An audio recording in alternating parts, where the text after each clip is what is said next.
चाहते हैं कहाँ, आप इंटरव्यू के लिए चाहते हैं, आप या सपोज दैट आप किसी को इंटरव्यू दे रहे हैं, अपना किसी ने आपके साथ इंटरव्यू लिया, कहीं पर आप लेक्चर दे रहे हैं, भाषण दे रहे हैं, कहीं पर आप कहते हैं ना कि कोई प्रोग्राम में आपको स्पीच के लिए बुलाया गया है, आप हिंदी बोले इंग्लिश बोले डजेंट मैटर, लेकिन याद रखेंगे आपकी प्रोनाउंसिएशन का सही होना बहुत ज़रूरी है। ये आपकी पर्सनालिटी का एक अहम हिस्सा है। अगर आपकी प्रोनाउंसिएशन अगर सही होती है तो आपकी पर्सनालिटी में 4 चांद लगा दिया जाता है। अगर आप आपकी पर्सनालिटी अगर वेल पर्सनालिटी के मालिक हैं और अगर प्रोनाउंसिएशन आपकी गलत हो रही है तो आप चाहे कहने कि कहीं ना कहीं थोड़ी सी कमी जो होती है वो झलक जाती है। जैसे कि बहुत सारे लोग प्रोनाउंसिएशन में बोलते हैं, वक्त को वक्त बोलते हैं, जवाब को जवाब बोलते हैं, जैसे कि दिलचस्पी को दिलचस्प बोलते हैं, जैसे कि मैं आपको बता दूं कि ज़ारा को जारा बोलते हैं, जैसे कि ज़रा को जरा बोलते हैं, जैसे कि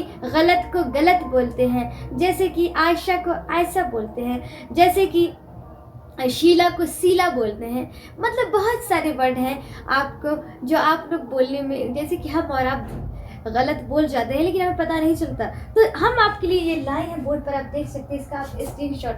उर्दू की हुरूफ तहज्जी से आप अपने प्रोनाउंसिएशन को ठीक कर सकते हैं, कोई बड़ी प्रॉब्लम नहीं है। और इसमें बस कुछ चंद हरफों को आप प्रैक्टिस करने से, रेगुलर प्रैक्टिस करने से आपकी प्रोनाउंसिएशन बिल्कुल ठीक हो जाएगी, मैं गारंटी के साथ कह रही हूँ। तो अब कौन नहीं चाहता है कि उनकी जो बातें हो बहुत ही अंदाज़े बयां, जो अंदाज़े गुफ्तगू हो वो बहुत खूबसूरत हो, उसके लिए आपकी प्रोनाउंसिएशन का करेक्ट होना बहुत ज़रूरी है। अंडरस्टैंड? यानी कि तलफ़्फ़ुज़ की अदायगी का सही होना बहुत ज़रूरी है। जैसे कि हमने कहा कि हम सही वक्त पर पहुंच गए, तो कुछ लोग बोलते हैं हम सही वक्त पर पहुंच गए।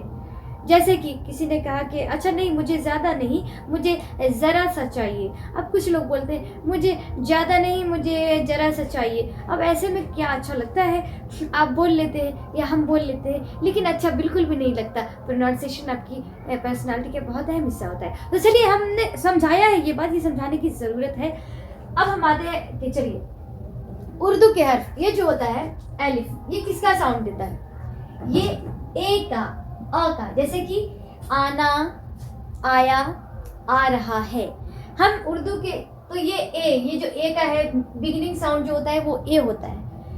एलिफ का जो होता है ये साउंड जो एलिफ देता है वो ए का और अ का। हिंदी का अ, इंग्लिश का ए और ये एलिफ, ये तीनों का जो साउंड होता है बिगिनिंग साउंड वो आ होता है, आ। अब आते हैं बा पर। ये तो हम पहले, ये हुरूफ तहज्जी है, पूरा हमने लिखा नहीं है क्योंकि जो इम्पोर्टेंट है हम उसी को समझाएंगे ज़्यादा। और जो नॉर्मल है, जैसे कि हम लोग बोलते हैं ना बात, तो बात को कुछ लोग बात नहीं बोलते, लेकिन कहीं ना कहीं कुछ प्रोनाउंसिएशन आपकी गलत होती है। जैसे आप जब जेड का साउंड आता है तो आप जे का साउंड दे देते हैं, आप जे के साउंड आता है या जी का साउंड आता है तो आप जेड का साउंड देते हैं। जैसे ज, जहाँ पर ये वाला साउंड होता है वहाँ पर ज ये वाला साउंड हो जाता है। तो ये इस तरह की जो चीज़ होती है इसको आप ठीक कर सकते हैं। बस ये बा है, एलिफ का बा। ये बी और बा, हिंदी का ब जो ये व्यंजन वर्ण से जो आता है ब, और ये अल्फाबेट से बी, इसका बिगिनिंग साउंड देता है बा। इंग्लिश का बी और हिंदी का ब, ये तीनों का साउंड ब साउंड देता है। अब यहाँ पर हम पा जो होता है वो इंग्लिश का पी और हिंदी का प, ये जो है प, ये तीनों उर्दू का पा और ये इंग्लिश का पी, ये पी का साउंड देता है। उर्दू का जो पा होता है, जो साउंड पा का होता है वही पी का होता है, वही हिंदी के प का होता है। अब आते हैं ता, यानी कि ये ची और त, यानी कि इंग्लिश का टी और उर्दू का त। जैसे कहते हैं ना ताला, ताया जान, वो तक रहा है। अब जैसे कहते हैं कि वो ताकत, तो अब ये जो होता है, तो ये भी जो होता है ये त का, टी का साउंड देता है और त का, ता। अब आते हैं चौ पर। जैसे टमाटर, तो टमाटर को अगर आप इंग्लिश में लिखेंगे तो टी से ही शुरू करेंगे।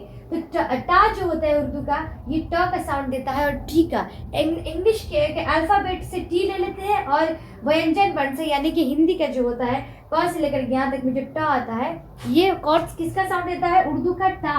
यही साउंड जो होता है ट का साउंड होता है और टी का, जो उर्दू के टा का साउंड सेम होता है। जैसे हमने लिखा टोमेटो, तो हमने TOMATO लिखा। अगर हम टमाटर तो टा